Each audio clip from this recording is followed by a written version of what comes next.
Tenemos los trastornos hipertensivos, trastornos hipertensivos en el embarazo. El embarazo, vamos a abarcar primero sobre la hipertensión arterial. 2. La hipertensión arterial crónica, o sea, lo que es en el 1, lo que es la hipertensión arterial, o lo que se considera hipertensión arterial. 2. Hipertensión arterial crónica. 3. Hipertensión arterial gestacional. 4. La famosa preeclampsia. Aquí está preeclampsia que se va sin signos de severidad. Bueno, actualmente me enseñaron así, sin signos de severidad. Antes se decía con criterios de severidad, sin criterios de severidad. Con signos de severidad. Y tenemos el 5, que es el famoso síndrome de HELP. Síndrome de HELP. Y 7. Hipertensión arterial crónica más preeclampsia sobreañadida.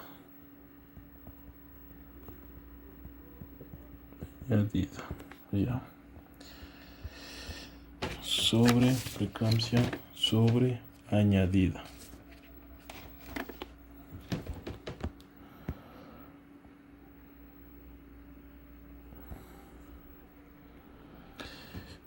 Tenemos que primero saber lo que es la presión arterial. ¿Qué es la presión arterial? Es la fuerza que ejerce la sangre sobre las paredes arteriales. Sí, fuerza que ejerce la sangre hacia las paredes arteriales. Ya. Primero, los valores normales de la presión arterial se considera 120-80 milímetros de mercurio. Como estamos en embarazo, esto deberíamos evaluar por SCORE, el famoso SCORE mama, aquí en el Ecuador, que es una tablita que se maneja, y a nivel mundial el valor normal de la presión arterial siempre 120-80, pero con el SCORE mama manejamos valores, se puede decir, con límites, ¿no? Que tanto puede llegar la presión arterial sistólica, tanto puede llegar la presión arterial diastólica. Iniciando con lo primero, que es la hipertensión arterial. Hipertensión arterial. Sí, hipertensión arterial se considera a la presión arterial sistólica y a la presión arterial diastólica. A la presión arterial sistólica mayor de 140 y a la presión arterial diastólica mayor de 90, la cual debe ser tomada medida en dos ocasiones con un intervalo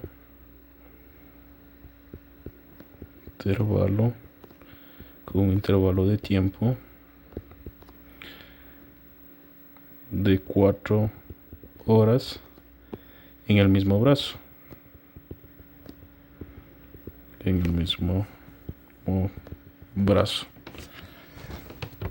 Muchos hablan que más específicamente en el brazo izquierdo, pero se llegó a la conclusión de que se puede tomar en cualquiera de los brazos, ¿no?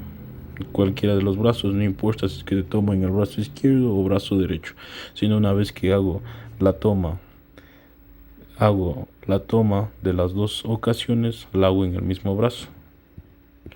No, si lo que no debo hacer es, si primero tomé en un brazo y después quiero tomar en el otro brazo, eso no debo hacer, sino que en el mismo brazo, la cual la paciente debe estar en estado basal. Estado basal, ¿qué significa esto? Que la paciente debe estar en reposo, sentada, debe estar los pies sobre el piso, también la vejiga debe estar vacía.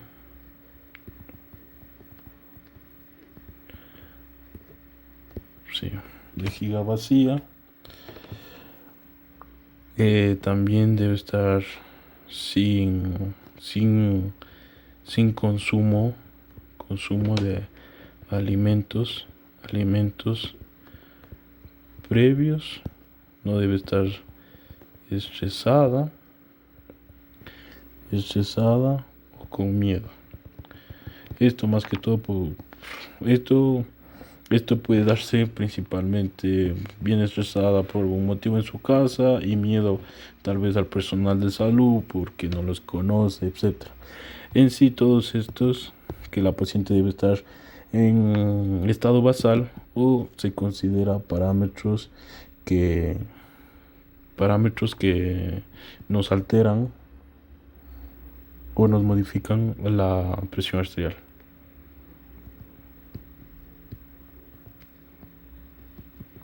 Modifican la presión arterial. Y entonces en sí, ¿qué es la hipertensión arterial? La hipertensión arterial es una presión arterial sistólica mayor de 140 y una presión arterial diastólica mayor de 90, la cual es tomada en dos ocasiones en un intervalo de tiempo de 4 horas en el mismo brazo, y la paciente debe estar en estado basal o no debe presentar parámetros que modifiquen su presión arterial. Entre los parámetros que pueden modificar la presión arterial son una paciente que no está en reposo, que no está sentada, que los pies no están sobre el piso, que están con la vejiga llena, que ha consumido alimentos, yo qué sé, antes de entró y consumió y se midió la presión arterial, y que el paciente que esté estresada o que se siente intimidada en el centro de salud, en el hospital o donde fue tomada la presión arterial. Ya. Segundo, tenemos la hipertensión arterial crónica. Se considera hipertensión arterial crónica, ojo, que esto es en el embarazo. Hipertensión arterial crónica en el embarazo, cuando esto es menor de las 20 semanas,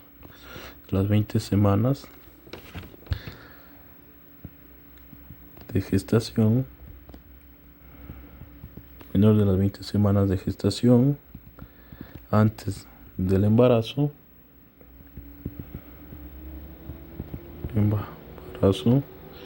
y cuando persiste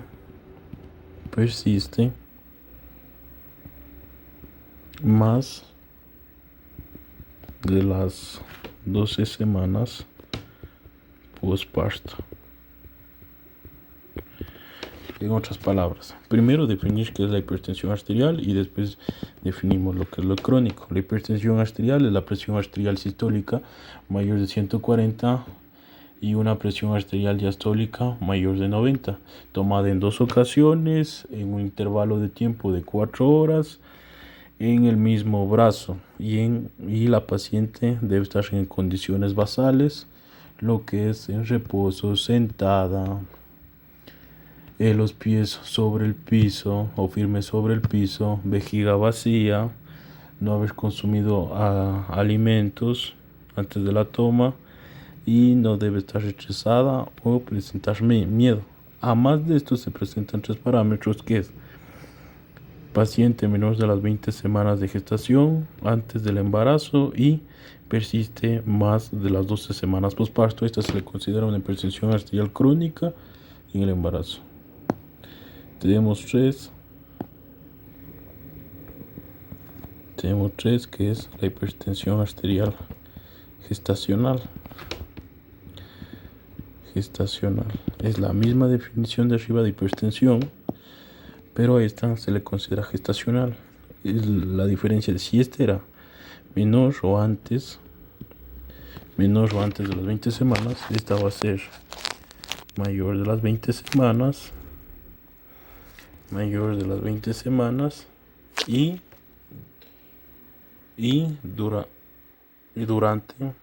durante la gestación, pero esta es la que se caracteriza es porque la proteinuria es negativa.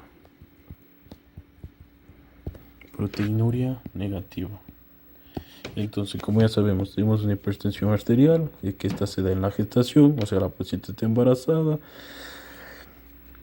es mayor de las 20 semanas, de gestación. Se da en la paciente embarazada y lo que le caracteriza es que la proteinuria es negativa. Entonces esta, ¿qué es? Es una hipertensión arterial de 140/90 milímetros de mercurio, tomada en 2 ocasiones con un intervalo de 4 horas. Paciente en estado basal. Paciente en estado basal que está embarazada.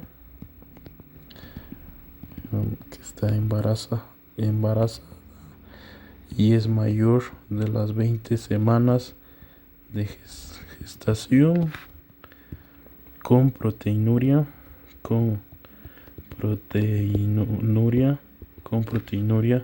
negativa. Ya, eso es hipertensión gestacional. Ahora tenemos la cuarta, que es la famosa preeclampsia.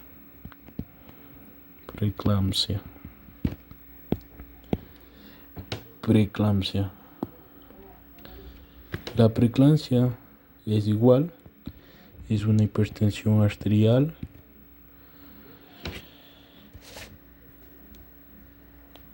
que se presenta mayor de las 20 semanas de gestación con proteinuria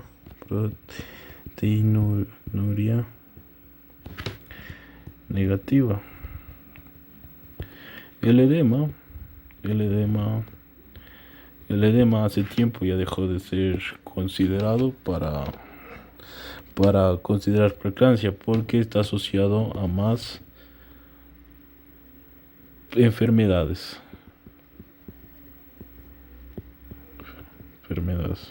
Así que no es un signo considerado ya importante para decir esta paciente tiene edema y es preeclámptica. Los que sí se toman en cuenta son estos: paciente con hipertensión arterial mayor de las 20 semanas con proteinuria positiva.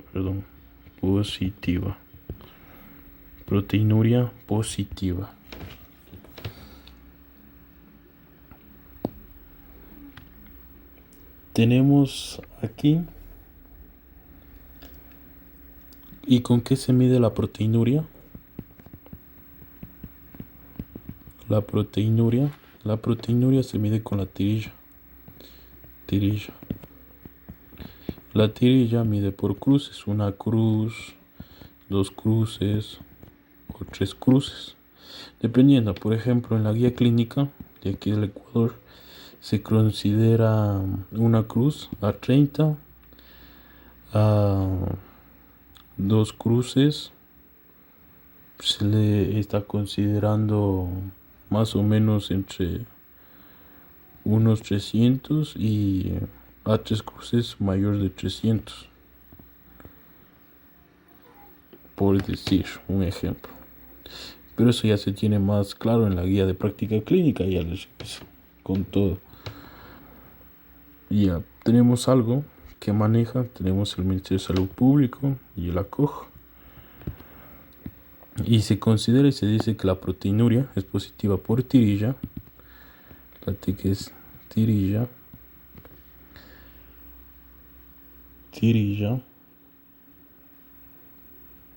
cuando tenemos una cruz, y mientras que la COG cuando tenemos dos cruces. Se dice que tenemos proteinuria positiva. Tenemos la relación proteinuria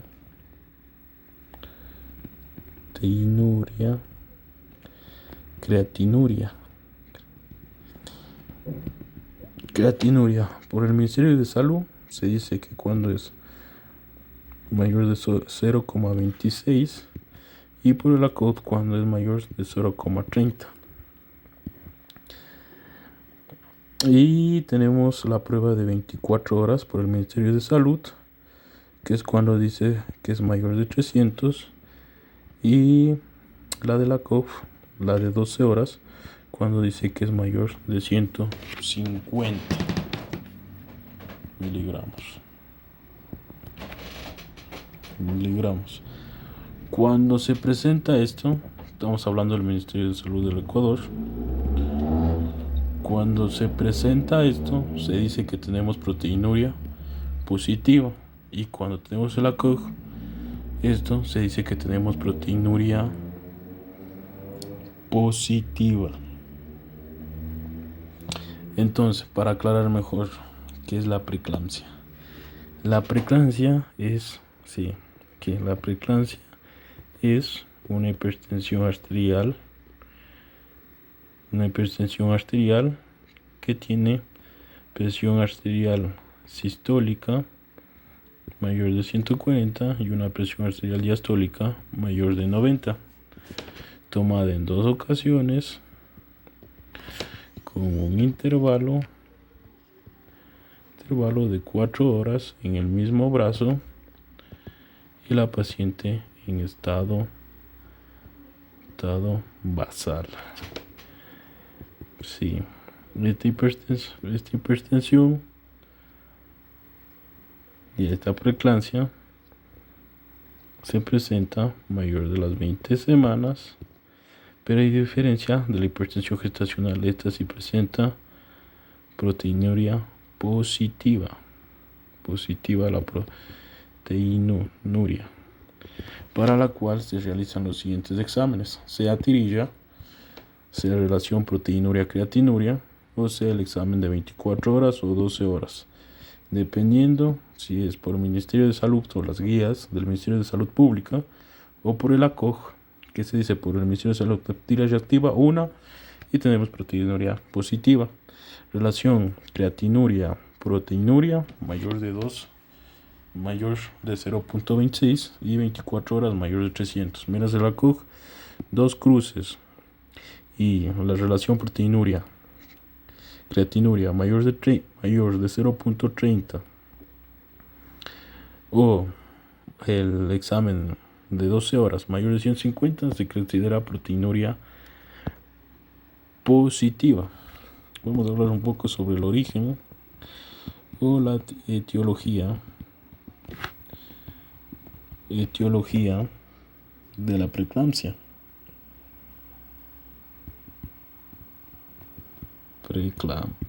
Preeclampsia. Bueno, se habla de que este trastorno hipertensivo característico de la mujer embarazada se presenta por una mala implantación.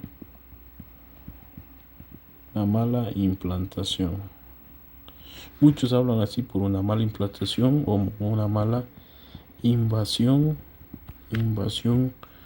trofoblástica. Trofo, trofo, trofoblástica hacia las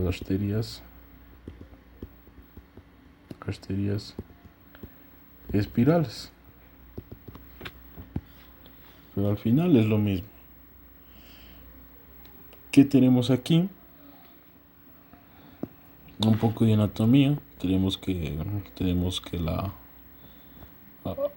un poco de anatomía de las arterias de las arterias del útero. Empezamos con la aorta. De la aorta sale la hipogástrica. De la hipogástrica sale la uterina. De la uterina sale la arcuata. Sí. De la arcuata salen las radiales. De las radiales salen las basales. Y de las basales salen las famosas espirales.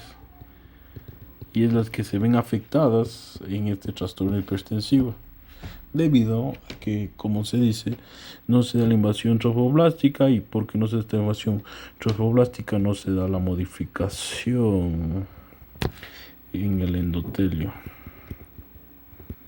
En el endotelio, principalmente en la capa muscular de la arteria espiral. Y ya teniendo esta anatomía: la aorta, la hipogástrica, la uterina, la arcuata, la radial, las basales y espirales. Estas ya nos van a servir para entender mejor. Como mencioné anteriormente, la migración trofoblástica que se da aquí, migración trofoblástica, más o menos haciendo el dibujo sería así, de este esquema que digo: aorta, hipogástrica, de aquí sale más o menos la uterina. De la uterina sale la arcuata. De la arcuata salen las radiales. De las radiales salen las basales. Y de las basales salen las espirales. Un esquema así no tan didáctico, sino para entender un poco. Ya. Aquí debe darse la migración trofoblástica. La migración trofoblástica, los trofoblásticos migran hacia estas arterias espirales, modificando. Por ejemplo, las arterias espirales tienen una gran capa muscular.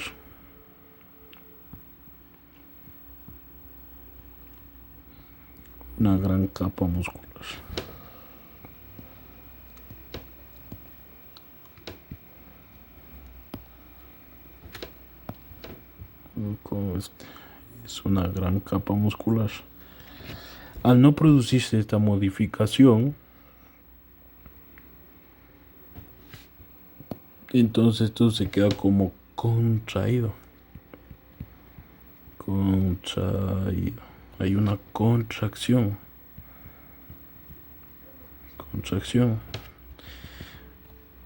Entonces, por ende, hay una vasoconstricción. Esta vasoconstricción va a hacer que se formen factores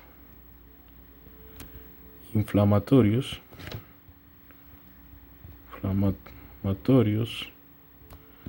como el tromboxano, la tirosinquinasa o sinasa. Esto es más ya Esto es más ya el ámbito fisiopatológico, como se presenta. Y todos estos factores inflamatorios, a largo plazo van a producir un daño vascular, no solo a nivel de aquí, de las arterias espirales, sino a nivel generalizado.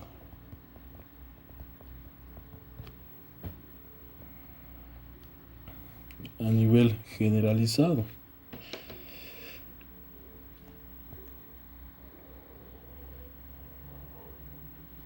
Entonces, ¿qué me va a producir esto? Esto me va a producir un daño a nivel renal. Ya que el riñón es el principal órgano que se afecta teniendo proteinuria positiva. Al tener proteinuria positiva, entonces, al tener proteinuria positiva,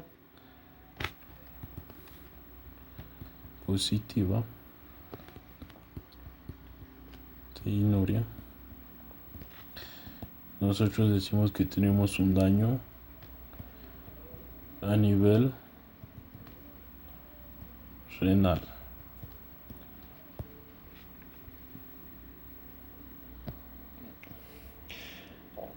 En la preeclampsia, el daño es continuo. Entonces esto no solo me va a dañar, no solo me va a producir un daño renal, sino que un daño a nivel microvascular, dañándome más allá. Entonces, produciéndose más sintomatología. Entre más avanza y puede presentarse, escotomas, tinnitus y la famosa insuficiencia renal que se hace con la creatinina. Cuando la creatinina es mayor,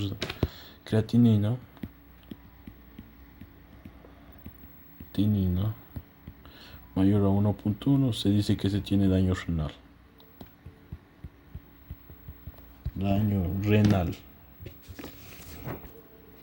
Ya, por eso, ¿cuál es? Ya, nos quedamos con esto. Entonces, aquí tenemos una vasoconstricción ya generalizada, pero si se da la invasión trofoblástica y el trofoblasto invade a lo que es las arterias espirales, se vuelve un gran vaso, llevándome un buen flujo de sangre útero-placentaria.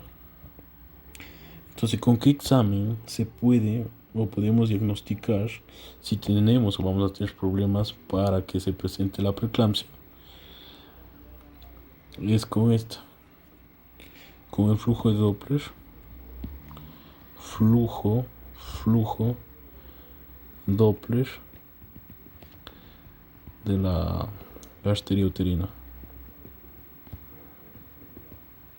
flujo Doppler de la arteria uterina. Entonces, ¿qué examen de laboratorio pediríamos para ver o para hacer un diagnóstico precoz?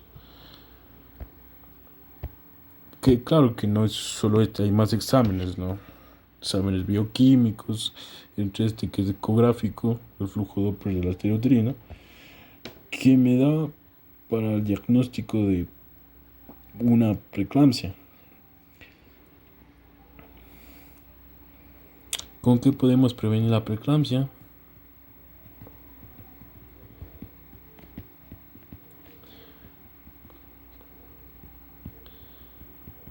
La preeclampsia se previene con aspirina, con la famosa aspirina o ácido acetil salicílico, en el cual se da una dosis de 150 miligramos a partir de las 12 semanas cada noche hasta las 36 semanas de la gestación. Y esto se va a dar a todas las mujeres a todas las mujeres embarazadas con factores de riesgo. Factores de riesgo, ya sea factores de riesgo severo o moderado. Moderado. ¿Qué factores de riesgos severos para preeclampsia? Tenemos edad gestacional, edad materna, tenemos hipertensión arterial crónica, preeclampsia previa,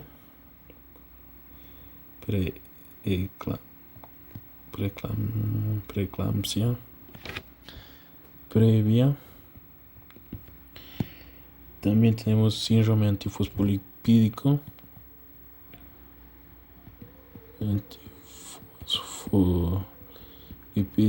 Este síndrome antifosfolipídico de los famosos trombos, el lupus o enfermedades del colágeno, como muchas veces hablan. Y moderado tenemos la obesidad. También entra la edad. Mujeres mayores de 35 años. Mujeres mayores de 35 años, según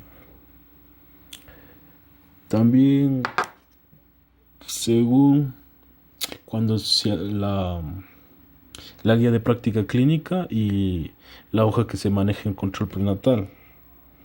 Acá decimos nosotros el CLAP. Tenemos el periodo intergenésico,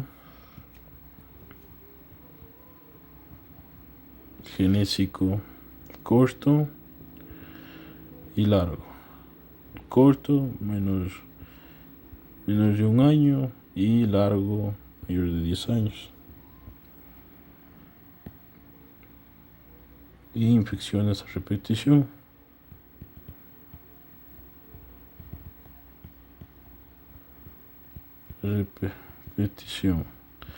¿Por qué las infecciones a repetición? Porque en las infecciones se da la liberación de factores inflamatorios. ¿Qué estamos diciendo? Que aquí están incluyendo factores inflamatorios.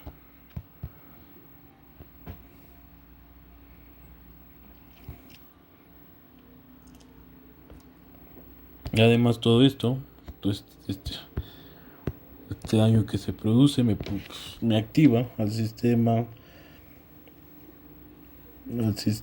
renina angiotensina aldosterona, que me aumenta la resistencia periférica.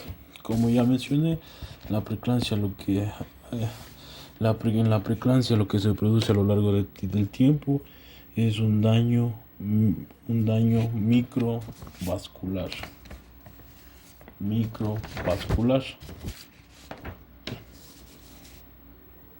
Cuando ya se presenta este daño microvascular, se afectan más órganos.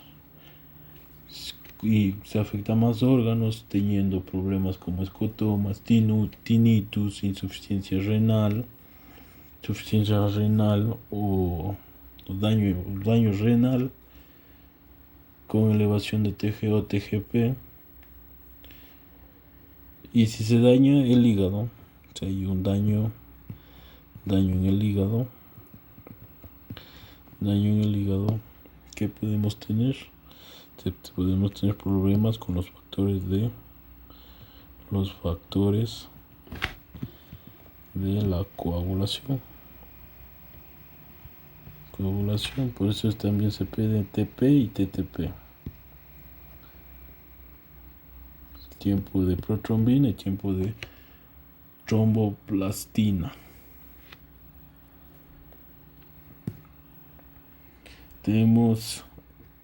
Ahora vamos a clasificar a la preeclampsia. Vamos a clasificar una preeclampsia sin signos de severidad, edad, y con signos de severidad. Ya. ¿Cuál es esta? Esta comparte el concepto de preeclampsia.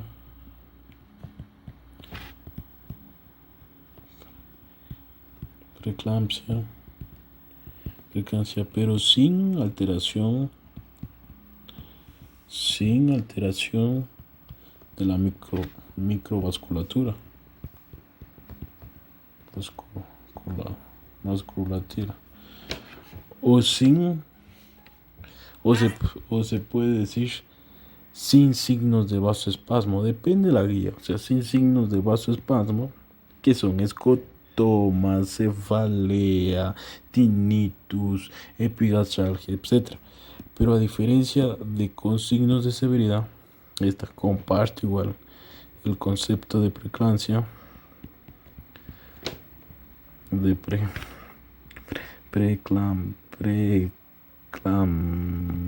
preeclampsia, se ha mencionado anteriormente. O sea, ¿qué digo? Que la preeclampsia, ¿qué es? La preeclampsia es una hipertensión arterial que se presenta mayor de las 20 semanas con proteinuria positiva. Pero aquí sí hay daño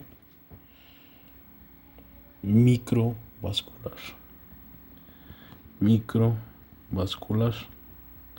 Pero lo que me estoy olvidando es que aquí la hipertensión arterial va a ser mayor o igual a 160 la presión arterial sistólica y mayor o igual la presión arterial diastólica de 110 milímetros de mercurio. Basta que solo se dé uno de estos, porque aquí mira, preeclampsia sin signos de severidad. Tenemos aquí una presión arterial 140, arterial sistólica mayor de 140, mayor o igual, una presión arterial diastólica mayor o igual de 90. Esto tenemos más proteinuria positiva.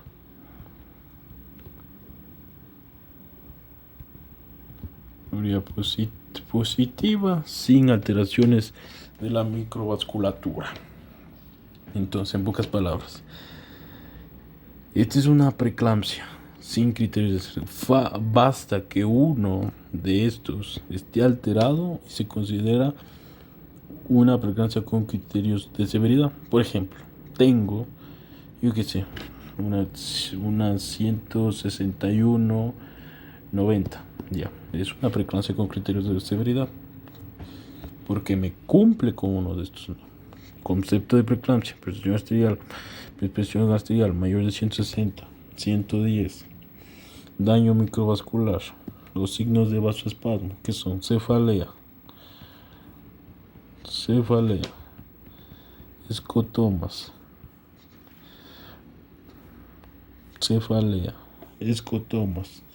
tinnitus, zumbidos en los oídos, epigastralgia. Ojo que aquí, que la epigastralgia puede ser, ¿no? Porque la epigastralgia característicamente se habla de la ruptura de la cápsula de Gleason. Pero también se habla que puede ser un dolor abdominal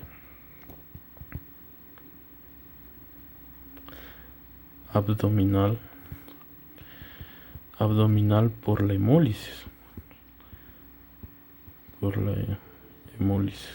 O sea, por la destrucción de los glóbulos rojos. TGP,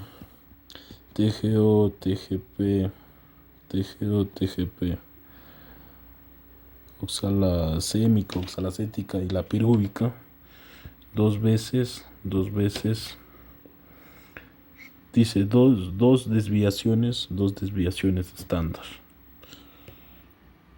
Luego dos veces de lo normal. Depende, dos desviaciones estándar de lo normal o 2 veces de lo normal. Esta se considera mayor o igual de 70, le dice. De las guías de práctica clínica tenemos LDH mayor o igual de 600. Tenemos también plaquetopenia.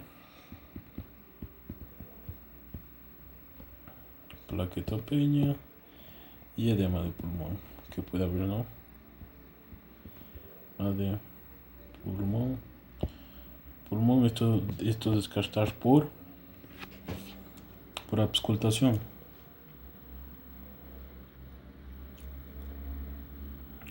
Aquí, como ya tenemos aquí, en este momento ya se puede utilizar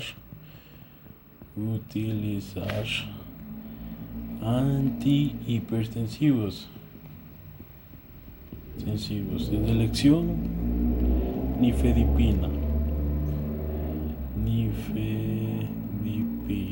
pero si no hay nifedipina, hidralazina.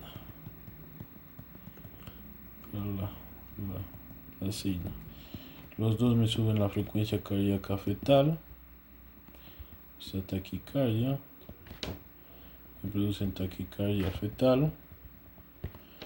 Los dos me producen taquicardia fetal.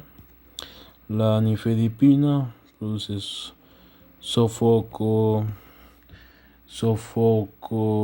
la paciente se vuelve taquicardia, somnolienta, etc. Pero esta hidralazina, lo que la caracteriza a la hidralazina es que también va a producir un desprendimiento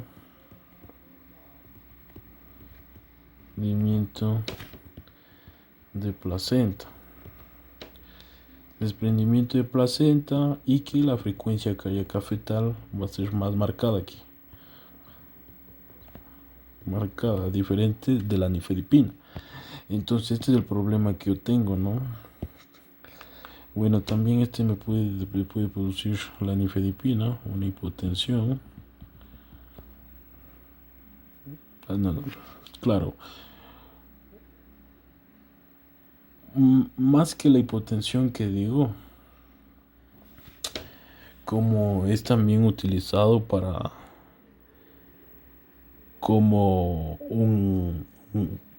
que me reduzca las contracciones uterinas.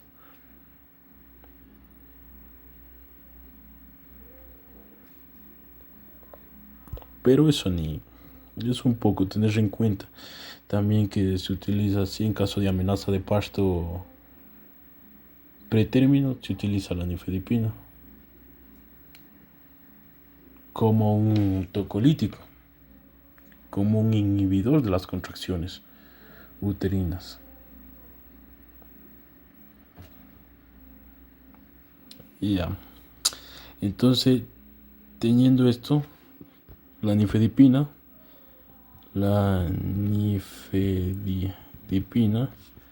se administra a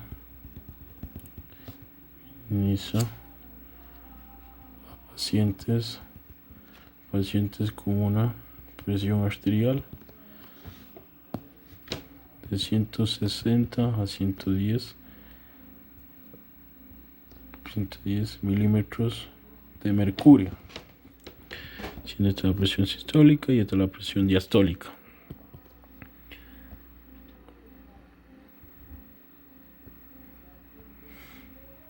La dosis es 10 miligramos. 10 miligramos cada 20 a 30 minutos. Dice la guía. Dosis máxima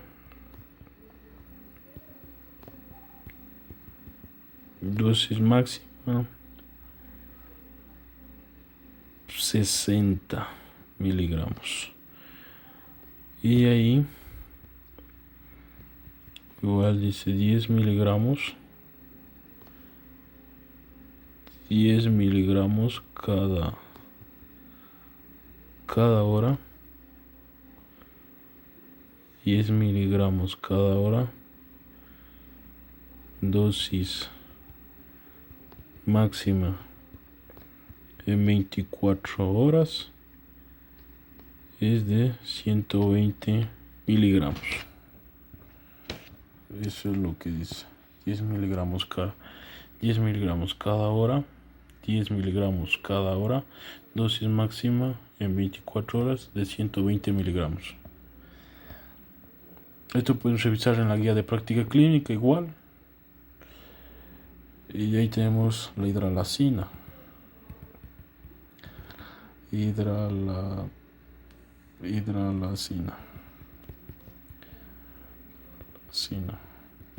La hidralacina se da en 5 miligramos. Intravenoso. Y esta dice, si la presión arterial sistólica no baja, damos 5 miligramos o 10 miligramos de hidralacina, siendo el dosis tope igual en 20 a 30 minutos. En 20 a 30 minutos siendo al tope. Intravenoso, dosis máxima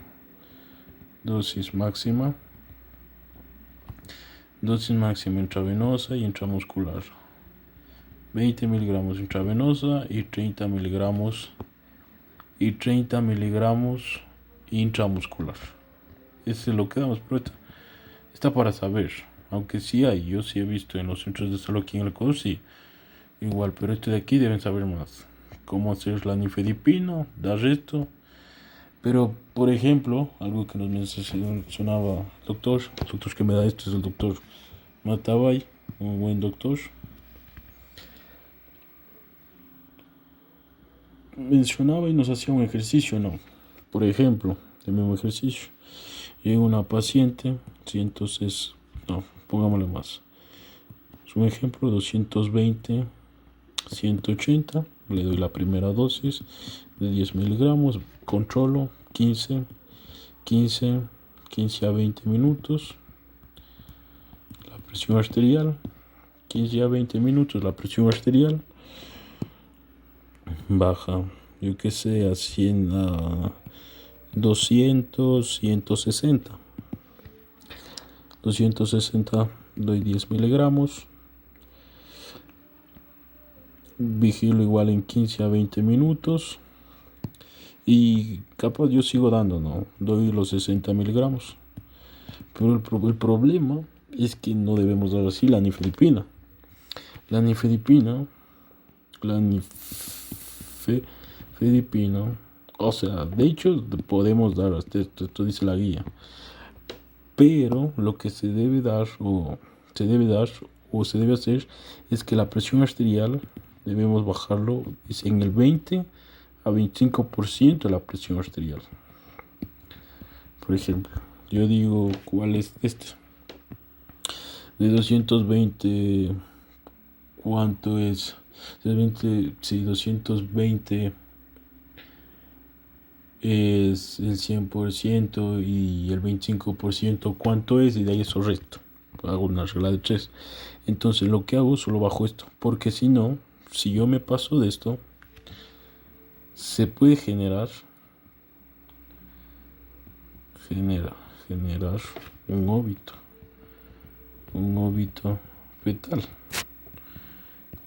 fetal, y esto es lo que no se quiere, no se quiere nunca en la medicina. Ustedes saben que el tratamiento de elección en la preeclampsia, síndrome de Gel, es terminar el embarazo.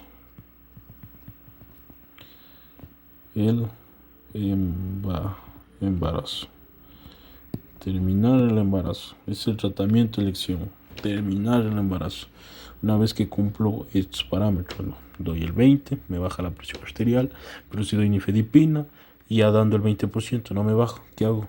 Terminar el embarazo. Algo que también se debe dar es el sulfato de magnesio.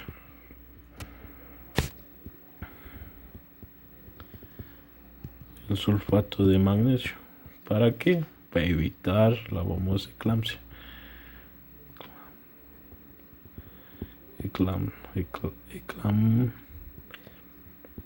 eclampsia. La eclampsia es la complicación de la preeclampsia severa. Ya.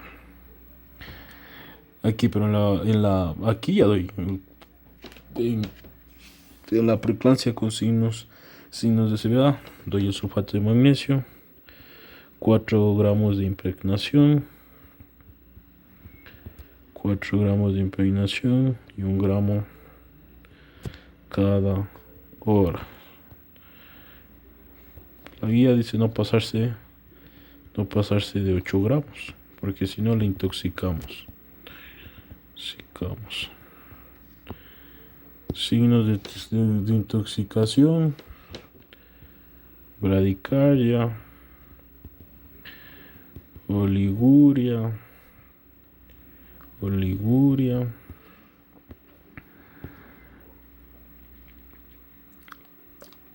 y bradicardia, oliguria, arreflexia. ¿Con qué desintoxicamos esto? Con gluconato de calcio al 10%. Gluconato de calcio al 10%. Esto es básico, y en la eclampsia cambia. Ya, hasta ahí se acabó lo que es preeclampsia. Viene la eclampsia. Tenemos la eclampsia. La eclampsia, ¿qué son? Son convulsiones tónico-clónicas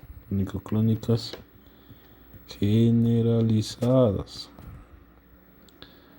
¿Y qué provocamos si nosotros llegamos hasta esto? Hasta la forma de eclampsia.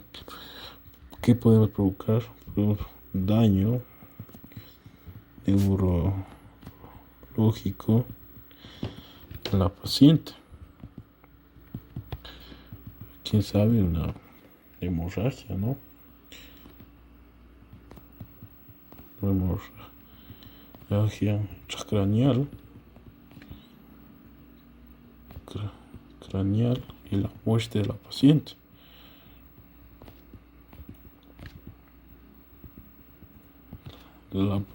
Ya. Eso es lo que es la eclampsia. La eclampsia son convulsiones tónico-clónicas generalizadas. Sería todo el concepto de preeclampsia.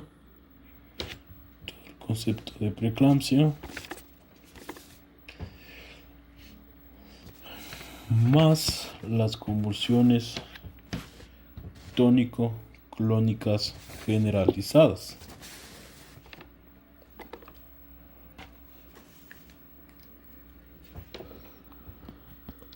Concepto de preeclampsia severa. Y aquí sería más que tú saber el manejo del sulfato de magnesio.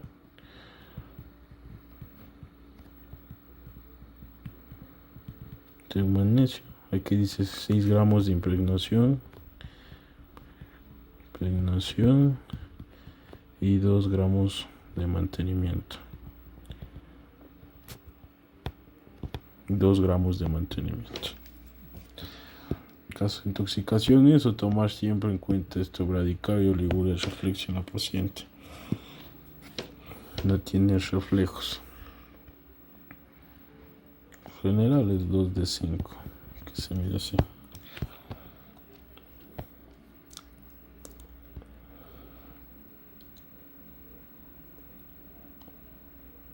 De ahí esto de aquí se ve 0,05 por 1 líquido.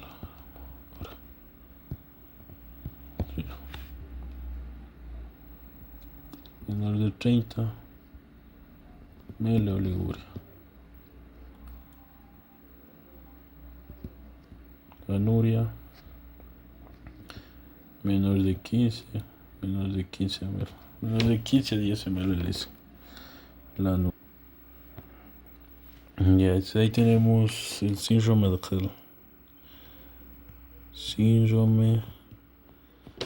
de Hell. Bueno, aquí el síndrome de Hell se lo dice así, ¿no? Help.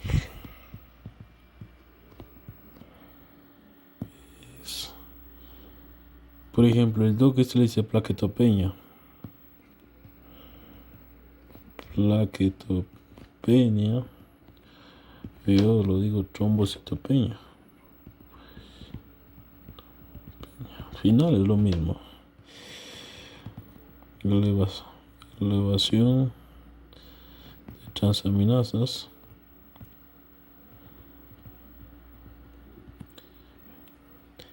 Y hemólisis.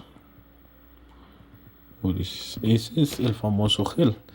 Pero aquí en el famoso gel lo que se tiene es dos clasificaciones, que es Mississippi, Mississippi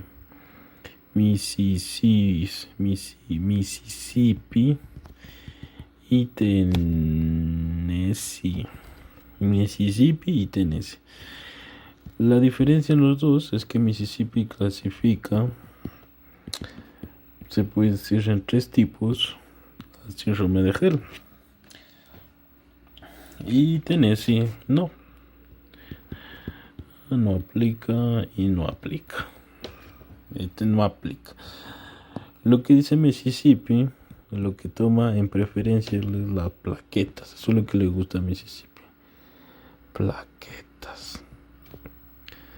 Las plaquetas le encantan y dice: considero que es menor de 50.000,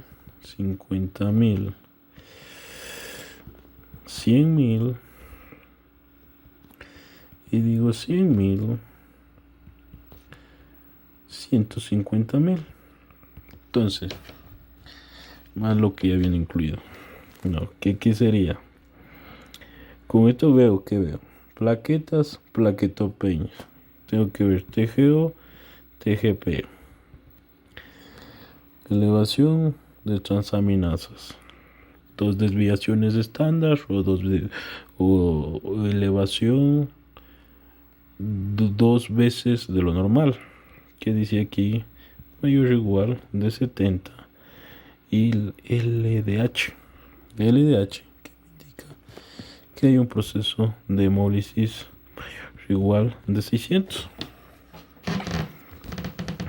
Y en todo es igual esto. En Mississippi. Entonces Mississippi dice: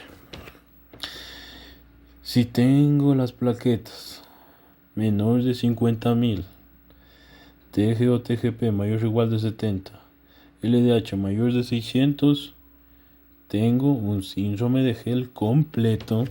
Síndrome de Hell completo tipo 1. Pero si tengo Mississippi, plaquetas de 50.000, plaquetas de 75.000, TG o TGP mayor o igual de 70, LDH mayor o igual de 600, tengo un síndrome de Hell tipo 2 completo. Pero si me baso por plaquetas y solo hago Mississippi, no veo Tennessee, digo, tengo plaquetas menores de 50.000, pero el TGO normal, LDH normal, digo, tengo un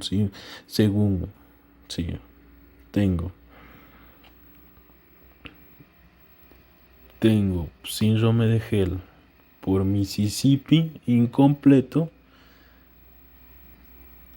tipo 1 por las plaquetas. La diferencia de esta vuelta de Tennessee dice: plaquetas menor o igual de 100.000, plaquetas menor o igual de 100.000, plaquetas TGO TGP mayor o igual de 70, LDH igual mayor de 600. ¿Qué dice? Esto es un síndrome de Hell completo.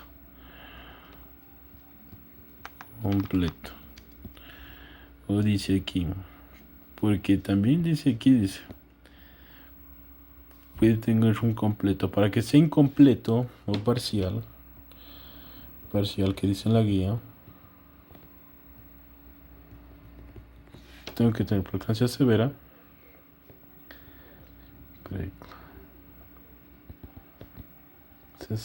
Severa.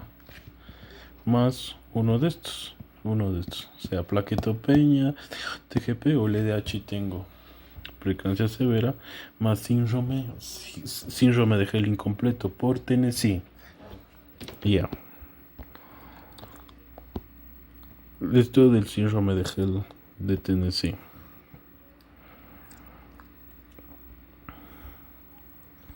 Ahí tenemos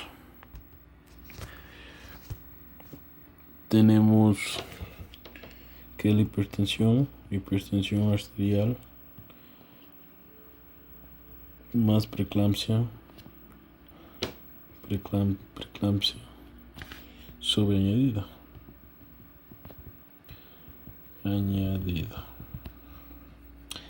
Aquí arriba le puse hipertensión arterial crónica. ¿Por qué no? Porque te embarazas y sube la presión, es porque viene con hipertensión, ¿no? Hipertensión arterial crónica.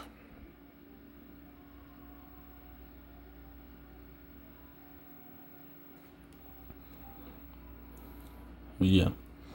Entonces, ¿qué digo aquí? Defino lo que es hipertensión. Primero defino de nuevo lo que es hipertensión. Hipertensión es una presión arterial sistólica mayor de 140 y una presión arterial diastólica mayor de 90 tomada en dos ocasiones separadas con un intervalo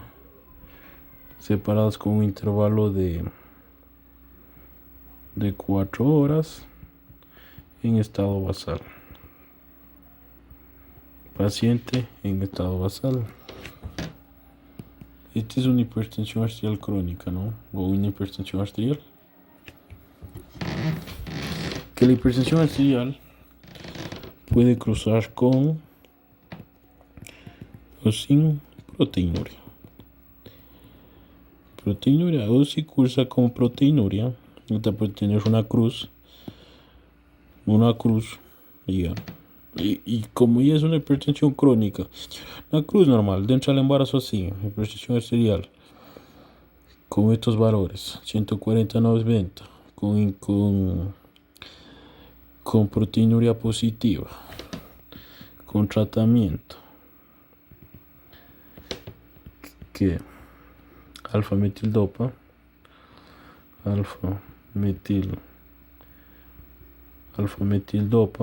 o nifedipina. Sí, bueno, se habla que la alfa-metildopa sirve para la hipertensión arterial crónica, pero no me sirve para una preeclampsia, ¿no?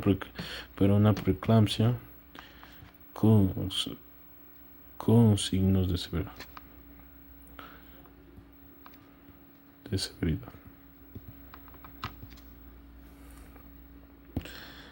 A ver, la alfa-metildopa me sirve para una presión crónica, pero no para una preeclampsia con criterios de severidad. A diferencia de la nifedipina, que me sirve para los dos. O se puede decir que no me sirve para una emergencia hipertensiva, ¿no? Ya, entonces, ¿esto qué pasa? Tenemos esa hipertensión, la preeclampsia. La definición de preeclampsia, ¿qué es? Es una presión arterial mayor de las 20 semanas más proteinuria positiva. Pero pueden decir, uy, no, pero ella tiene hipertensión y tiene proteinuria positiva. Entonces, ¿por qué es una preeclampsia sobreañadida?